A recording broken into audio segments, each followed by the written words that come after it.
Hello class, good morning. This is a discussion video on the topic about inventories. So we'll be reviewing concepts na pertinent to inventories. So first we have the definition here of inventories. As we know that these are assets na held for sale in the ordinary course of business, whether in the process of production for sale or in the form of materials or supplies to be consumed in the production or in the rendering of service. So take note that inventories encompass goods purchased and held for a sale. So usually for merchandising concern, meron tayong yung sa, of course, merchandise inventory held for resale by retailers. For land naman and other property held for resale by subdivision entity and real estate developer. So here in this case, the inventory or the land is considered an inventory because that's the usual way or that's the items being sold by the entity. So there are classes of inventory. So depending on the nature of the business activities. So of course, you know that if it is a merchandising concern, kasi usually ating gagamitin ay merchandise inventory. And then for manufacturing concern, meron tayong apat na types of inventory. So we have finished goods, we have goods in process, we have raw materials, and we have factory or manufacturing supplies.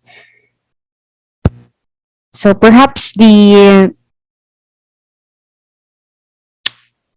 very concern or yung pinaka bibigyan natin ng atensyon na in terms of inventory is itong what goods or what goods are includable nga in the caption inventory. So as a rule, all goods to which the entity has title shall be included in the inventory of the entity. So the phrase passing of title is a legal language, which means goods includable in the inventory regardless of location. No? So the point of time at which ownership changes. So the passing of title.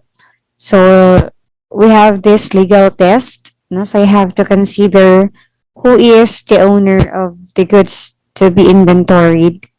So if the answer is yes, then of course that good should be included in the inventory of that entity. If the answer is negative or no, then it shall not be included, of course, in the inventory of that entity. So applying the legal test, the following items are includable in the inventory. So please take note of this. So goods owned and on hand, of course, these are included in the inventory. Goods in transit and sold FOB destination. So kasi 'di ba if you are the seller, then if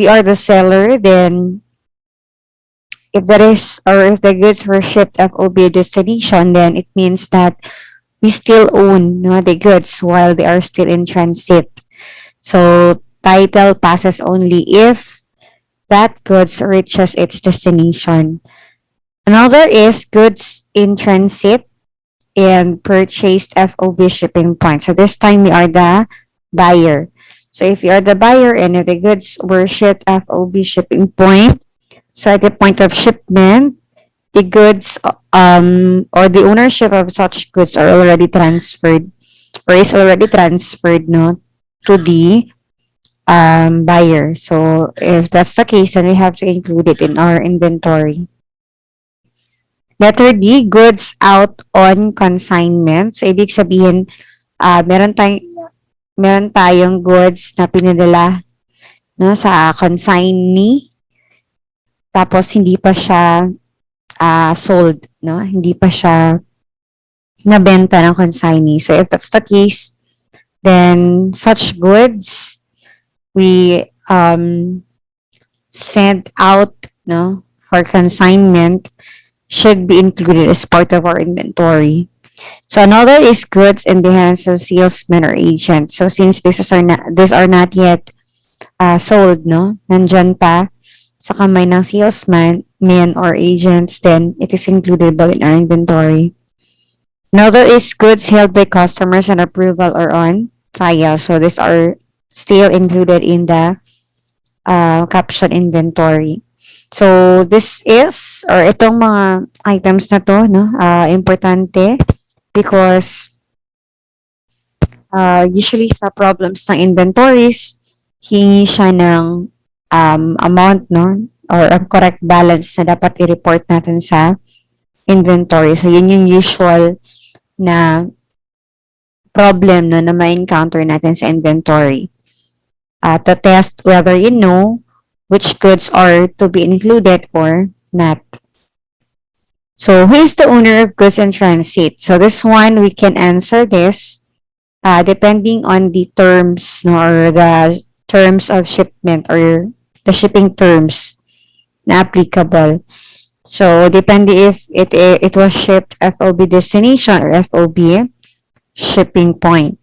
So kapag FOB destination, as mentioned, the owner of the goods is still the seller while the goods are in transit. Whereas pag FOB shipping point, then ownership has been transferred already from the seller to the buyer at the point of shipment. Another thing, we have consigned goods. So for consigned goods, our treatment here is of course depende kung tayo ba yung consignor or tayo ang consignee.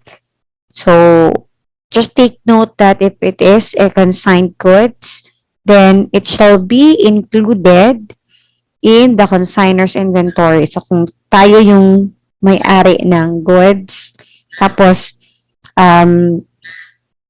we send it out, no, for consignment, then pag hindi pa yan nabenta, then we have to include it in our inventory. Now, kung ikaw naman yung consignee, so merong binili, no, or merong goods na hawak mo na hindi naman sa'yo kasi it was, or it is, or there's a contract of consignment. So, that goods that are in your premises na should be excluded from your inventory because it's not your inventory, na it's the consignor who should recognize that inventory. Freight and other handling charges on goods out on consignment are part of the cost of goods consigned. So when the consigned goods are sold by the consignee, a report is made to the consignor together with a cash remittance for the amount of sales minus the commission and other expenses chargeable to the consignor. So we have here an example. A consignee sells consigned goods for 100,000. So this amount is remitted to the consignor, less commission of 15,000 and advertising of 2,000. So the consignor, upon receipt, of course, of that note coming from the consignee, will have this entry. So debit siya ng cash, 83,000, debit ng commission, expense yan, no, 15,000, and advertising na 2,000. Then credit sales of 100,000. So incidentally, consigned goods are recorded by the consignor by means of a memorandum entry. So wala siyang specific na journal entry na kapag merong hineld out on consignment ang consignor na goods. So in terms of presentation, we know that inventories are to be classified as current assets. So generally, they're classified as current assets. And we're going to present it as a one-line item in the statement of financial position, details of which shall be presented in your notes to financial statements. Then we have this accounting for inventory. So we know this already. Now there are two systems kung paano natin i-account yung inventory. So pwedeng periodic inventory system, pwedeng perpetual inventory system. So yung kaibahan, under sa periodic inventory system, wala kang or hindi ka magre-record, no, or hindi mo susundan ang movement or physical movement ng yung inventory. So what you're going to do kapag meron kang biniling mga merchandise or goods na for sale, you will just debit it to a purchases account. So hindi mo hindi maapektuhan yung merchandise inventory account mo. Whereas under the perpetual inventory system, all movements no ng iyong inventory ay i-recognize mo agad na agad-agad. So in short, yung physical outflow or physical flow ng inventories ay kinakapture mo agad no in your records. So under the perpetual system, we maintain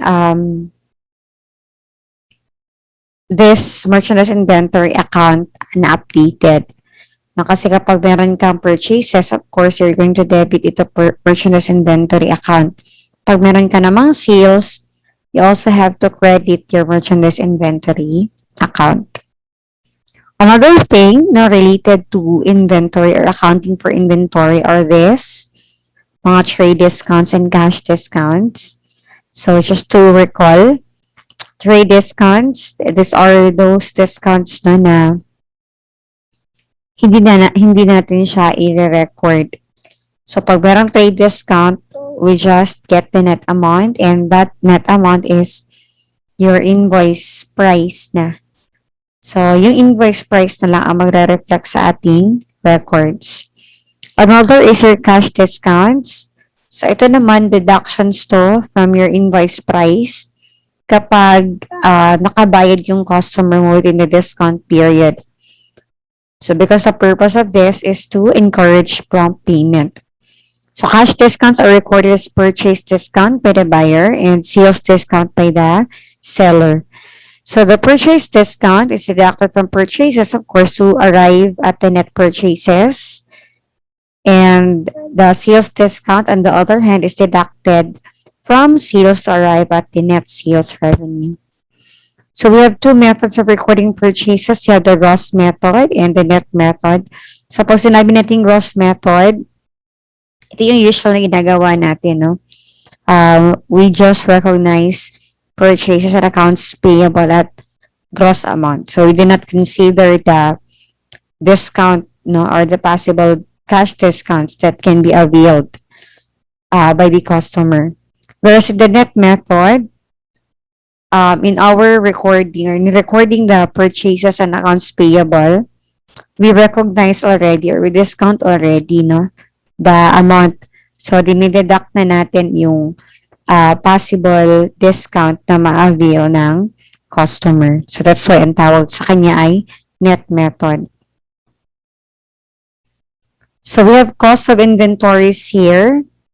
So paano ba yung cost of inventory? So if inventories, of course, no, shall be comprised of these three items here. So first is the cost of purchase. Another is the cost of conversion. And the third one is the cost incurred or other costs incurred in bringing the inventories to their present location and condition. So just take note of these items here, which should be excluded from the cost of inventories. So yung abnormal amounts of wasted materials, labor, and other production costs, of course, hindi natin pwedeng i-charge to inventory. So dapat other expense na yun. Another is storage cost. Unless these costs are necessary in the production process prior to a further production stage. So storage costs on goods in process are capitalized, but storage costs on finished goods are expensed already. So pag tapos na na-process yung goods, so yung storage cost niya should be expensed outright. Another is the administrative overheads that do not include to bringing inventories to their present location and condition. So, hindi yan kasama. Then, lastly, yung distribution or selling costs. So, these are not included, no, or they are excluded from the cost of inventories and recognized as expense outright. So those are the basic concepts no, related to inventory. So let's try to answer problems here. So we have Hero Company reported inventory on December 31, 2019 at 6 million. So based on the physical count of goods priced at cost and before any necessary year-end adjustment relating to the following. So we have here now of the 6 million daw included na dyan yung physical count where goods billed to a customer FOB shipping point. So the question is, tama ba na ating in-include no, yung goods na bill na sa customer FOB shipping point on December 31, 2019. So if you're going to check on the passing of title, no, since itong goods na to ay FOB shipping point, so yung nagmamay-ari ng goods na yan ay dapat yung customer na. So therefore, this amount here should be excluded no, from okay, no? Kasi hindi pa nga siya na-pick up ng carrier ng January. Noong January 10 pa siya na-pick up ng since January 10 pa siya na-pick up ng carrier, so in short, sakto lang na hindi pa natin siya or include pa natin siya sa ating inventory. So again, no, in this problem, this item here, so meron pa palang additional information sa baba no, na the goods cost 125,000 and they were picked up by the carrier on January 10, 2020. So balikan natin yung passing of title na point of view. So since pag FOB shipping point, mata-transfer lang no, yung ownership ng goods from the seller to the buyer kapag nasa point of shipment na, or meaning kinuha na ng carrier yung goods mo. So in short, nandun na siya sa carrier na, or in case baka baka example barko yan. Na so in this case, hindi pa pala na as of December 31, 2019, hindi pa nga nakuha nung carrier. So therefore, nasa premises pa ito ng Hero Company. So tama lang, no, is just sakto, no? Correct na in-include pa niya doon sa physical count niya na 6 million. Kasi nga, there's no passing of title yet of the goods from the seller to the buyer. So the second one is goods shipped FOB shipping point on December 31, 2019 from a vendor to Hero. So this time, si Hero naman yung buyer. No? So they were received on January 4, 2020 and the invoice cost was 300,000. So ang question, since diba, dumating lang ang goods noong January 4, 2020, most probably, hindi yan nasama doon sa physical count na 6 million. So yung question natin, is this 300,000 includable as part of the inventory? So the answer is yes. No? Bakit yes? Kasi the goods were shipped out FOB shipping point so as of December 28, 2019. So pasok pa siya doon sa cut-off period natin na December 31, 2019. So kahit hindi pa dumating as of December 31, 2019, so still includable siya ng sa inventory ng buyer kasi nga it was shipped FOB shipping point. So having said that, yung total amount ng ating inventory na dapat i-report noong December 31, 2019 should be 6 billion plus yung 300,000 natin. So you'll have 6.3 million. So that would be letter D. Okay, another problem. Ito naman related sa consignment. No? So, kay Dignity Company. So, we have here um, consignment transactions no, ni Dignity Company for the current year. So, again, pag ating i-recall, ang kasama lang no, or includable lang natin sa inventory ay yung tayo yung consignor.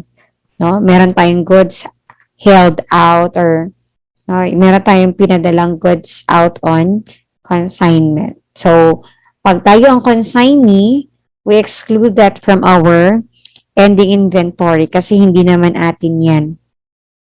Another thing also is kapag meron kang freight charges no, na incur because of the consignment arrangement, then such freight charges no, or mga transportation cost should be included as part of the cost of your inventory. So in this problem, take note no, walang sales of consigned goods were made during the current year. So on hand pa itong mga goods na to. So, question, alin dito ang kasama or includable as part of the inventory of Dignity? So, first we have the inventory shipped on consignment to a consignee. So, most probably tayo dito ay consignor. So, consignor ta, then it means that this 600,000 here should be included as part of our inventory. So, also, with that 600,000 is the freight paid no, by Dignity. So, meron tayong na-incur na 50,000. So, that 50,000 also should be included as part of the cost ng inventory natin. So, a total of 650,000. Now, inventory receipt and consignment from a consignor. So, ibig sabihin, in this case, tayo ang consignee. So, yung 800,000 na yan, dapat i-recognize yan as inventory ng consignor. So, hindi natin siya i-include sa ating inventory. Also, including that freight paid no, by the consignor na 50,000. So, ibig sabihin for this problem, our answer would be letter B, no, 650,000.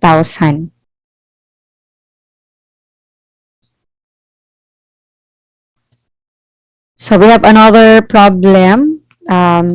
This time, related naman sa magkano yung cost of purchase, no? Incorporating concepts related to trade discount and what else? Freight charges, no? So, how do we answer this problem?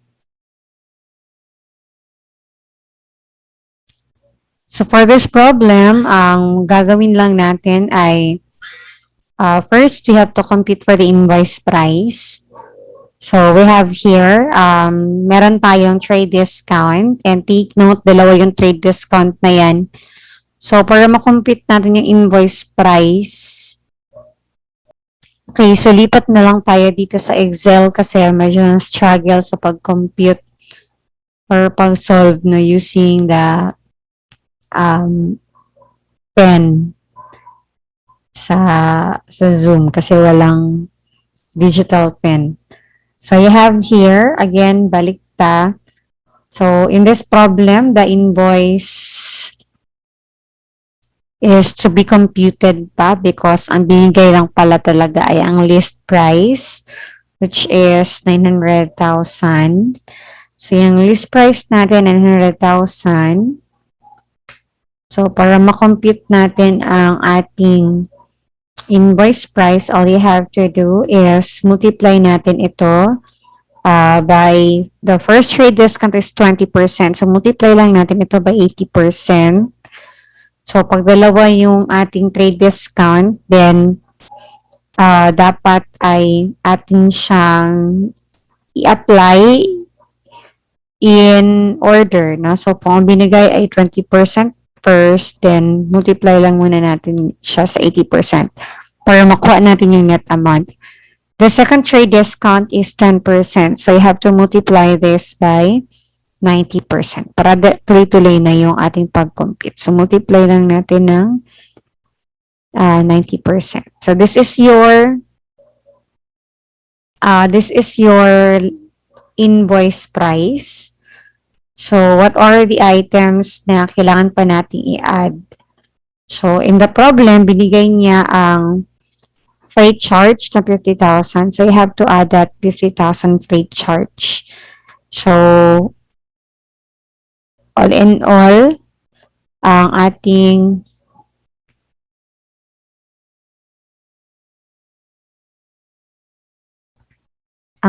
total cost ng ating purchases ay 698,000. So, that will be letter C.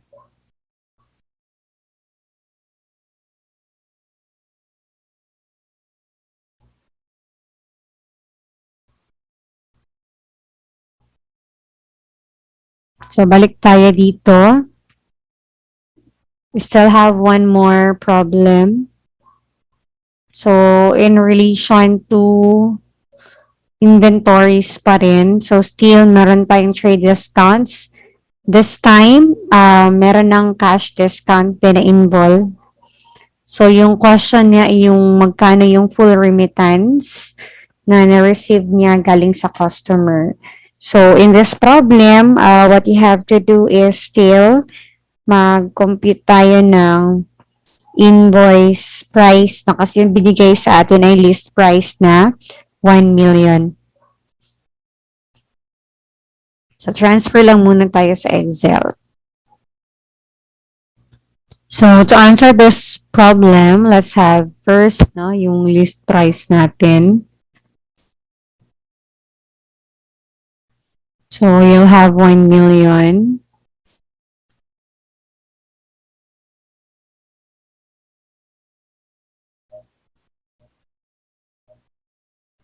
Tapos, we have our trade discount. Binigyan natin 20 and 10. So, dalawa yung trade discount natin. So, multiply lang natin first by 80%.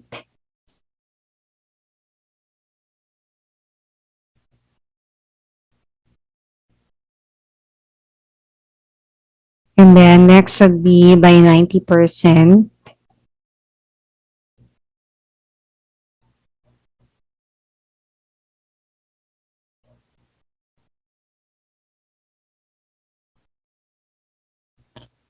So, you have 720,000. Then, after this, since it was paid on June 11, so still on the 10th day, so makaka-avail ang ating customer ng 5% na cash discount. So, multiply na lang natin ito by 95%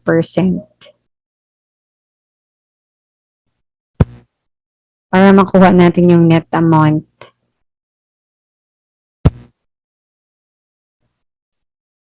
So, 684,000 is your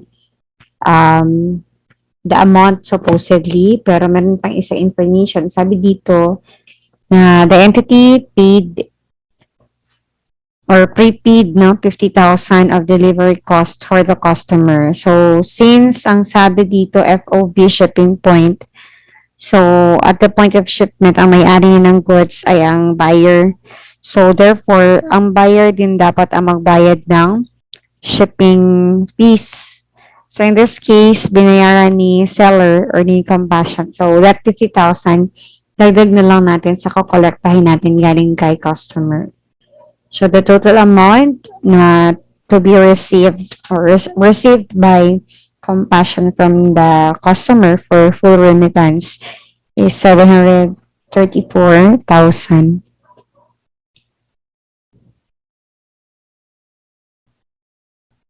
Okay, so that's it for the concepts of inventories, for the general concepts of inventory. So let's proceed to the cost flow.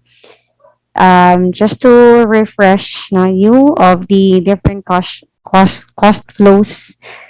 So this is the way of the means of assigning value to our inventory at the end of the accounting period. So, meron tayong average cost, um, that's weighted average under the periodic system or moving average under the perpetual inventory system.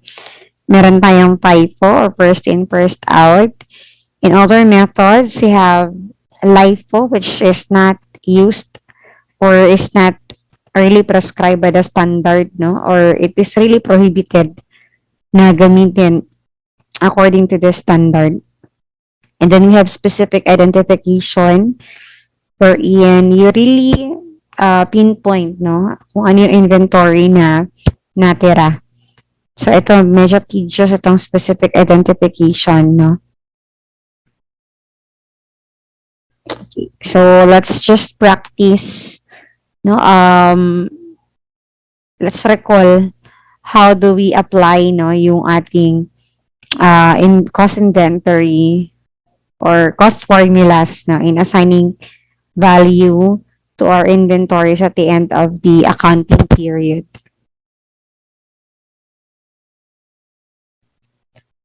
So to illustrate the cost formulas, I have here this problem.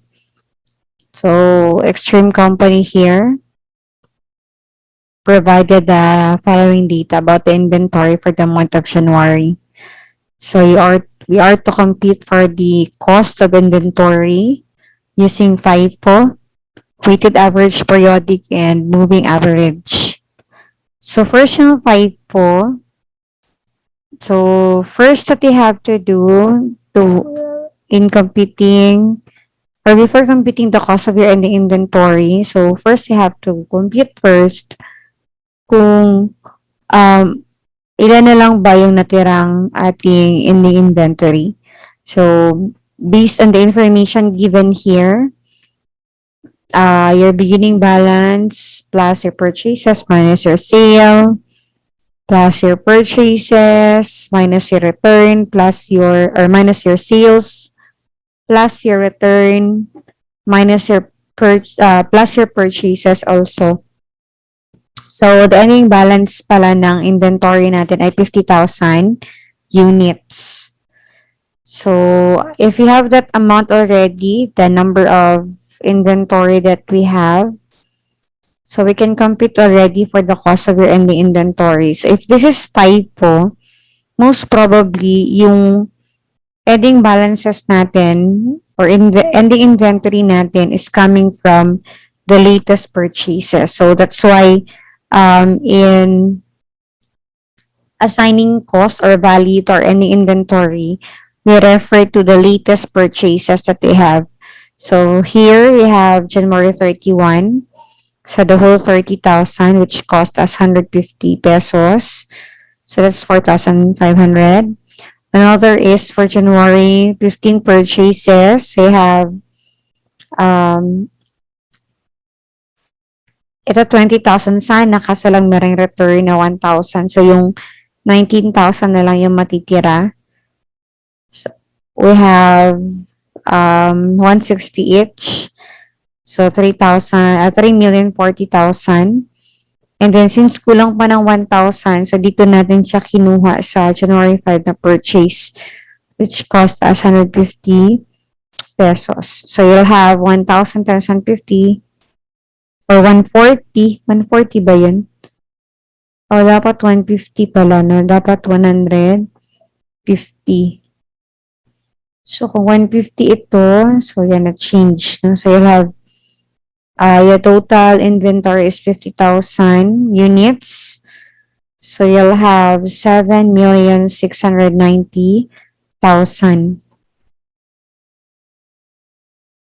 So if ever lang you'll be asked of the cost of sales, so the usual computation ng cost of sales, so you have your beginning plus your net purchases equals your total goods available for sale minus yung ending inventory natin as computed, you have 7,690,000. So therefore, our cost of sales would be 19,000 units yung nabenta, and then that cost 2,690,000. So, that's for the FIFO. So, take note, pag FIFO yan, regardless of periodic or perpetual, the same lang ang kanyang amount na madederive. Next would be the weighted average periodic. So, under the weighted average periodic, what you have to do is compute first no, your weighted average cost. So, paano ba kinumpute yung weighted average cost? So, nag-base tayo sa total goods available for sale in terms of peso value. That's your numerator, and your denominator is your goods available for sales in terms of quantity or units. So, in this case, you have then 10,380,000 and 69,000. So, dinivide lang. So, you have 150.43. So, to get the cost of the inventory, simply multiply the number of inventory on hand at the end of the period. In this case, 50,000. Then, we'll multiply it to this amount na the weighted average cost is 150.43. So, the answer would be 7,521,739. For the cost of sales, ganun din, no? So, i-multiply lang natin yung 150.43 by 19,000. So, yun yung cost of sales natin. So, dapat itong dalawang to should still tally to 10,380,000. Lastly, moving average, or ito yung weighted average na applicable for perpetual inventory system. Moving average because every time there is a purchase or a purchase return, there is a need for us to compute new set of or updated weighted average cost per unit. So here, for example, since we have a purchase on January 5, so compute natin yung balance. Yan, in terms of peso value and in terms of quantity. So if you have this two already, kani, and then this one, then you can compute our unit cost, which is this one divided by this one. So you'll have 142. So the next time na meron tayong sale, ito yung pagbabasihan natin ng cost natin sa sale. So, meron tayong sale na 15,000 units. So, yun yung basis natin. So, you have 2,130,000. So, you have this balance and then another purchase. So, pag mag-purchase tayo, again, you have to recompute or update our weighted average cost per unit. So, 5,000 times 20,000 plus 20,000, so 25,000. And then 710,000 plus 3.2. So, you have 3,910,000. So, that amount will be divided by your 25,000 so that you'll have 156. So, since merong purchase return, so still mag-compute tayo ng bagong weighted average. So, ganun lang din ang proseso, no? Computein lang natin by dividing your total cost divided by your units, no? Number of units. So, yung sale natin is based doon sa 156 pesos na weighted average cost. So, meron tayong sales return. So, ang sales return, of course, ay practice madadagdagan ang ating units or inventory. And then, lastly, we have the purchase here. So, ito yung ending inventory in terms of quantity, 50,000. And this is your total cost. So, this is your unit cost, so computed by dividing the total cost by the unit cost of 50,000. So, you have 7,625,000.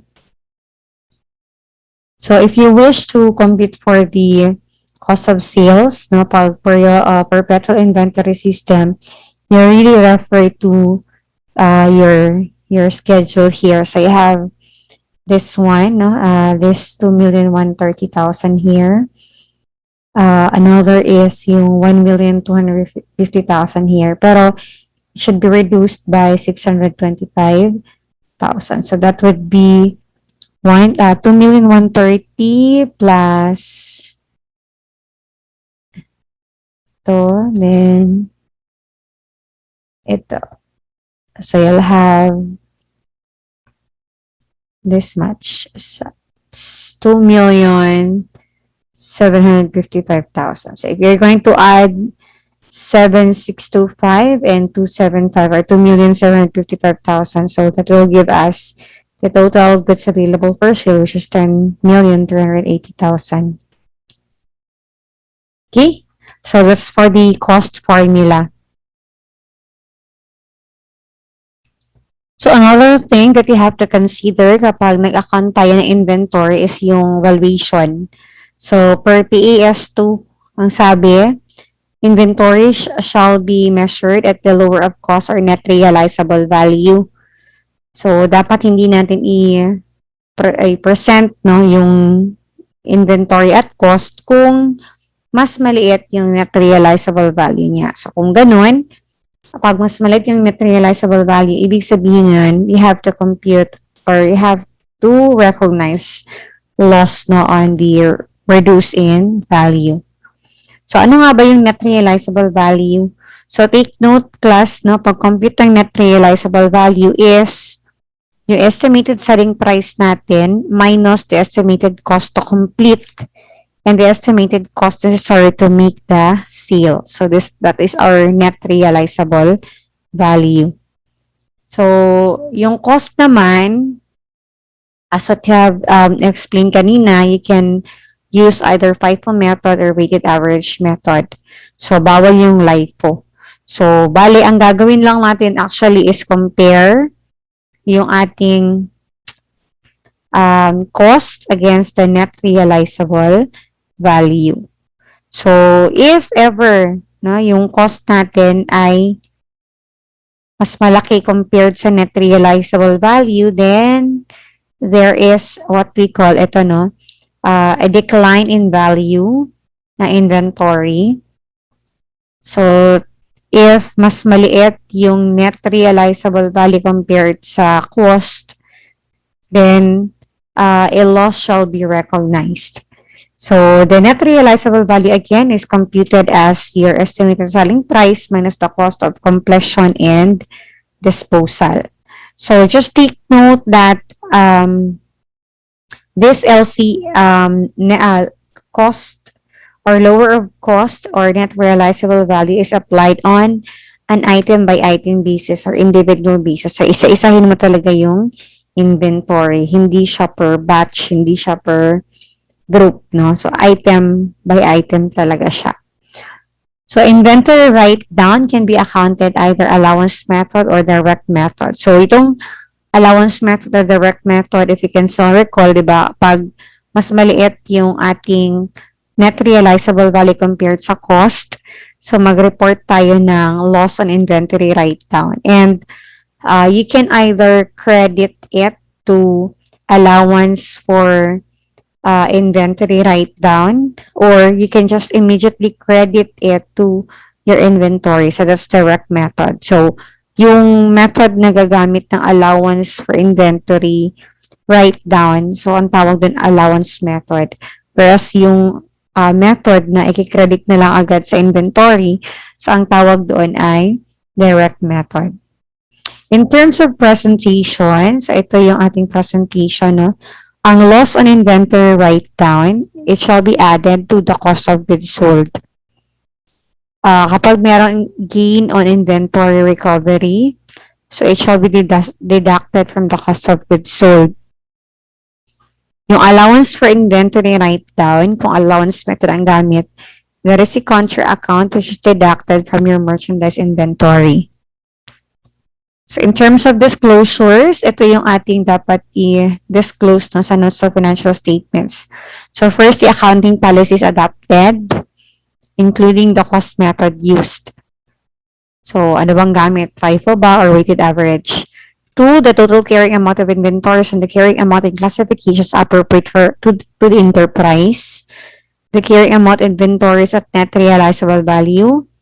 The amount of any write-down that is recognized or any reversal of any write-down that is recognized as income, and the circumstances or events that led to the reversal of the write-down of inventory. So these are important things that should be included in the disclosure. The carrying amount of inventories pledged as security for liabilities, kung meron man, and the amount of inventories recognized as an expense during the period. So, meaning ito yung mga amount na nireport mo as cost of sales. So, let's have a practice problem. So, here, based on the physical inventory at the year end, Cherry Company determined that chocolate inventory on a FIFO basis is 2.6 million with a replacement cost of 2.5 million. So, Cherry Company estimated that after further processing cost of 1.2 million, and the chocolate could be sold as finished candy bars for 4 million. So the normal profit margin is 10%. So first now let's identify the two elements for us to compute the or whether there is loss on inventory write down. So first is your cost. So the cost as mentioned here based on the FIFO basis, based on FIFO is actually 2.6 million. So, ito yung gagamitin natin na base amount. So, for your NRV, sasabi diba, ang net realizable value is composed of your selling price, estimated selling price, minus your estimated cost to complete the product. So, in this case, that's 4 million against 1.2 million. So, 4 million minus 1.2 million, your net realizable value is 2.8 million.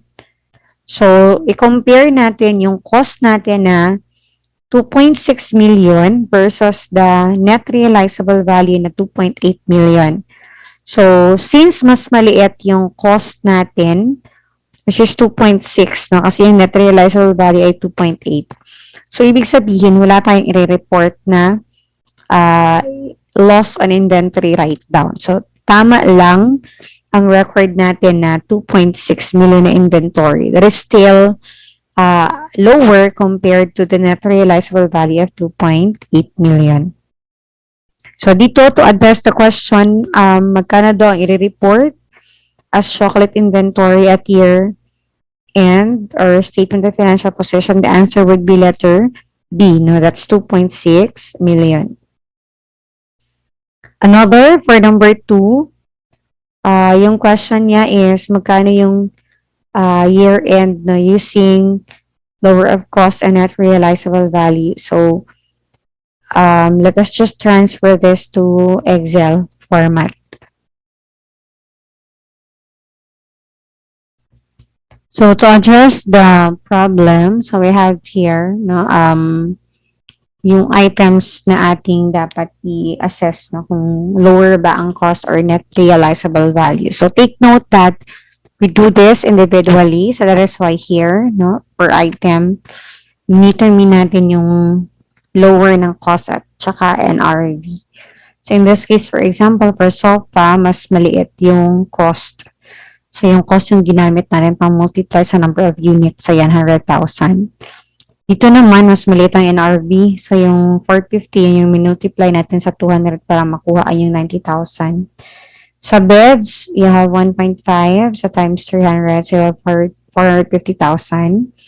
For the closets, you have 750 times 400. So, you have 300,000. And for the launch chains, so you have 200 times 500. So, that's 1,040,000.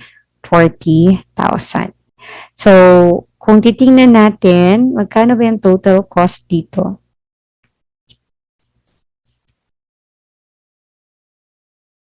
If this is your lower of cost and NRV, and your cost is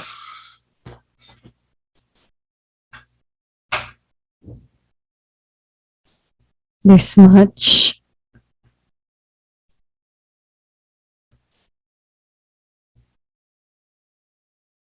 So, yung total cost natin ay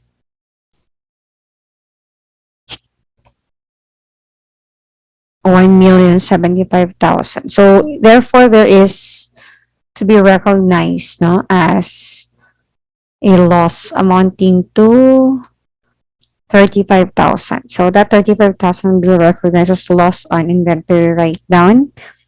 Since in your records, you still have 1,075,000 pero yung na-compute natin na lower of cost or NRV is 1,040,000 na lang. So there's a difference. So 35,000. So that 35,000, i-recognize natin siya as loss on inventory write-down. And then kung ang gamit natin ay allowance method, credit natin siya sa allowance for inventory write-down.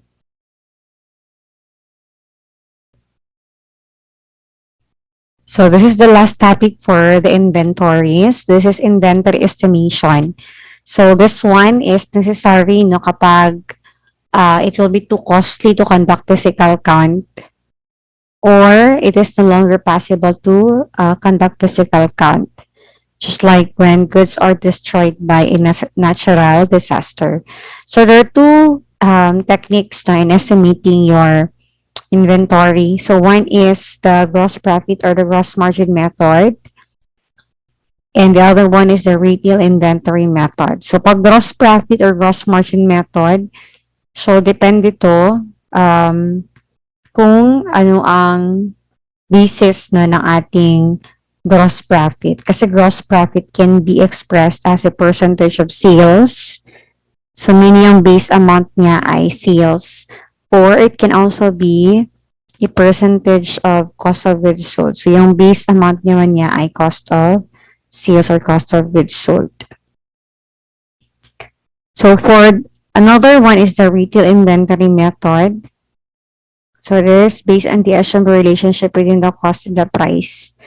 So ito applicable for mga retail stores and should maintain two amounts, no? Yung cost tsaka yung retail. So special notes you have here, computation of net sales and estimating in the inventory. So for the purpose of estimating in the inventory, sales allowances and sales discounts are ignored when computing net sales kasi they do not affect the physical inventory of goods. So these are just the reductions in the sales price. So for purpose of estimating in the inventory, sales returns is deducted from gross sales when computing net sales kasi there is really actual addition to your goods on hand. So if the account uses sales returns and allowances, then it shall be deducted from the gross sales to arrive at the net sales.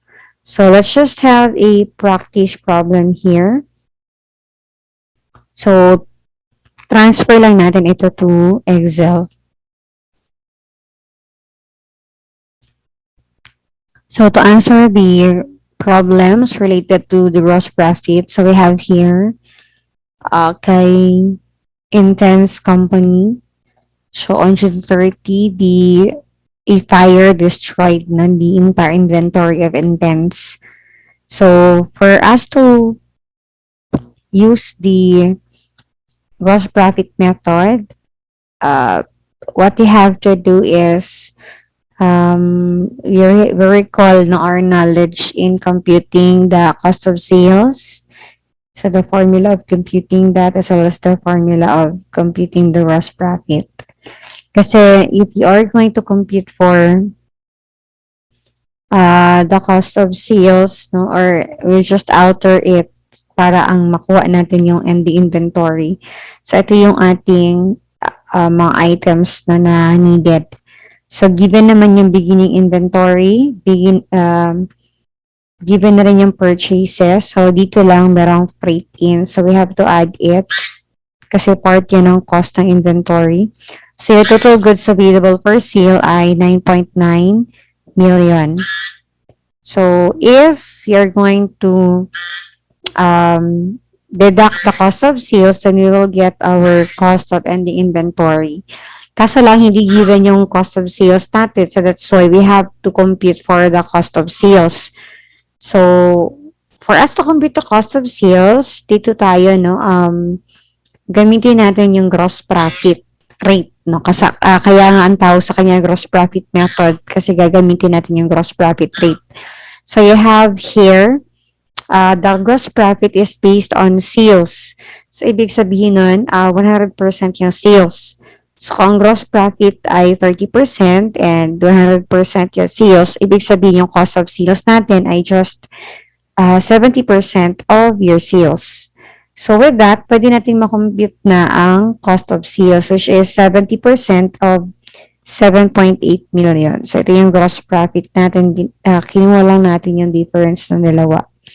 So, pag meron na tayo nito, gross cost of sales, then we can already compute for the cost of ending inventory. So, i-deduct lang natin ito sa total goods available for sale na 9.9 million. So, yung ating ending inventory ay 4,440,000. So, that's for the first problem. The second problem is kay keepsake.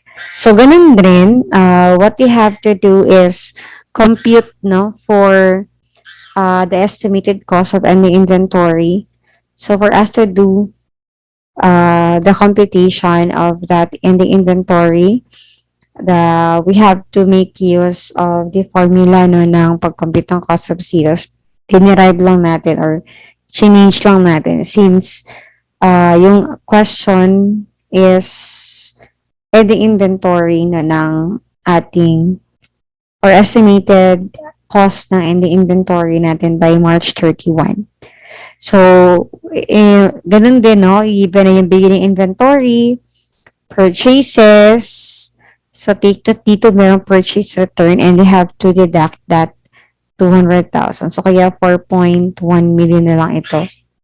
So, your total goods available for sale is 8.8 million. Your cost of sales is 6 million. So, yung cost of sales na to, we actually computed for that, no? So, kinompute natin yan using the gross profit. So, this time, it's based on cost. So, yung 7,500,000 is your sales. Tapos, ang sabi yung gross profit rate is 75% based on cost. So, ibig sabihin yung 100% ay yung cost of sales natin. So, ang ating sales would be 125%. So, if that's the case, now for us to compute our 100%, so we simply divide our sales by its ratio, which is 1.25 or 125%.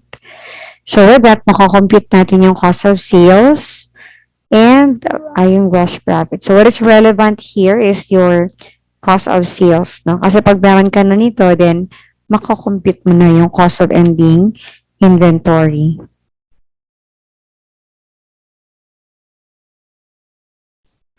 So, last problem. So, ito, retail naman, no? Retail inventory method.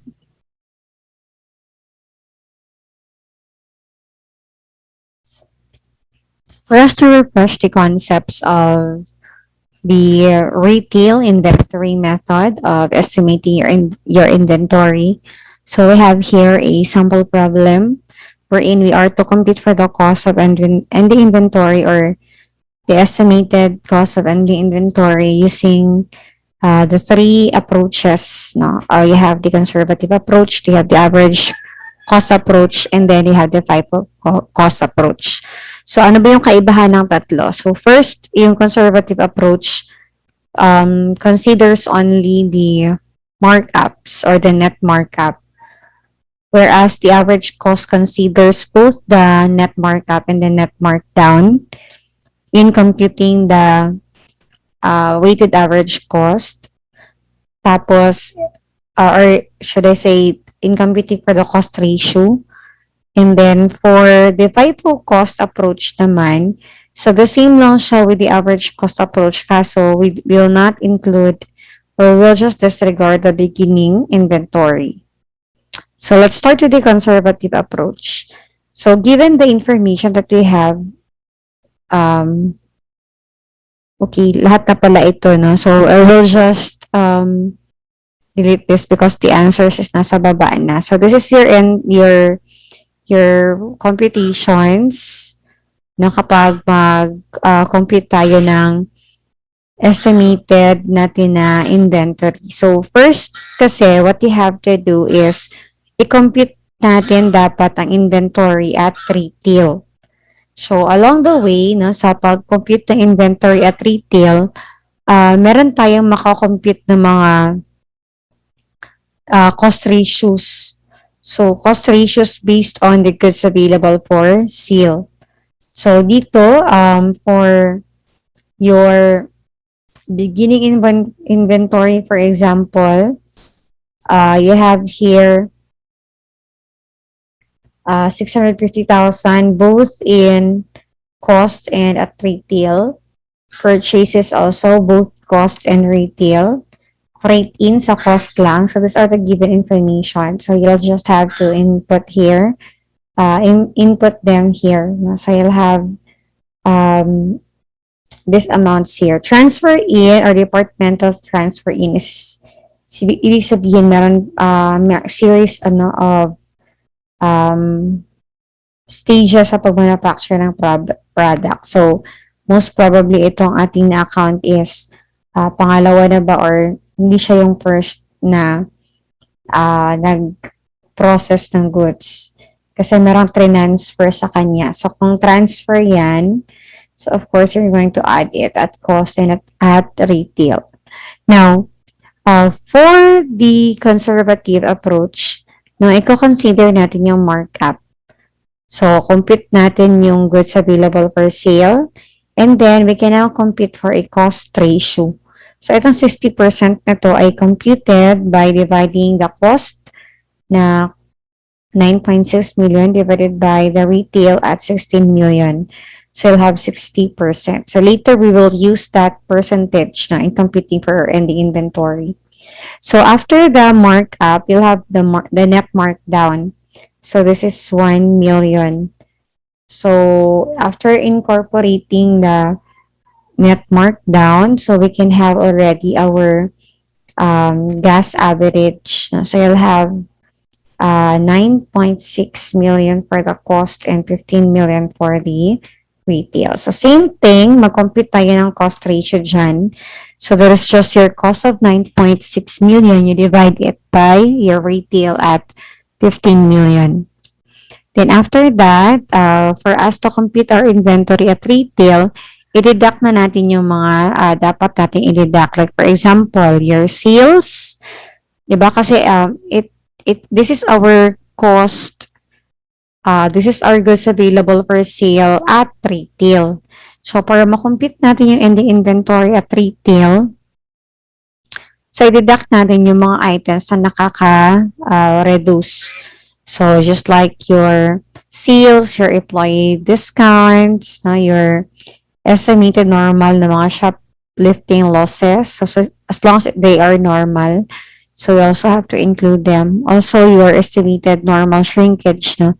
So you have a total of 11 million. So your inventory at retail is 4 million.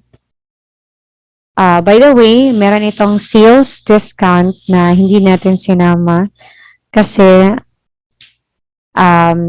since sales discount will have no bearing on the physical flow of your inventory, so we just disregard it. No? So sales discount, sales allowances, hindi kasama yan dito kasi walang physical na decrease in our inventory. But pag sales return yan, so you have to consider it. No? Kasi nga, merong physical reduction in your inventory. Pag sales returns and allowances, so you can also consider that. So as computed here, our inventory at retail is 4 million. So that 4 million, multiply natin sa different cost ratio. So for example, kung ang hanap mo ay inventory at conservative costs, so all you have to do is multiply your inventory at retail by your cost ratio na 60%. So in this case, this is the conservative cost ratio. So your conservative would be 2.4 million. For the average, you'll have same lang, no? So 4 million natin, i-multiply natin yung sa average cost ratio, which is 64%. Lastly, for the FIFO cost, take note that the FIFO Ang kaibahan lang niya, para siyang gas, no? No-consider yung markup tsaka markdown, except that hindi natin pwedeng isama yung beginning inventory. So, you have to deduct na your beginning inventory. So, dito, pag-compute ng cost ratio. So, 65% times 4 million. Siguro, meron itong rounding off difference, no? So, 65 point, tingnan natin. That's 64.86 lang pala. So, kaya meron tayong rounding off difference dito. No, that's 2,594,203. So, I guess that will be all for the concepts of inventory. I hope no, you're able to refresh your learnings, no, prior the concepts. No, you have refreshed yourselves with the concepts of inventory. So don't forget your drill for this evening, 7:30 to 9:30. Bye, class.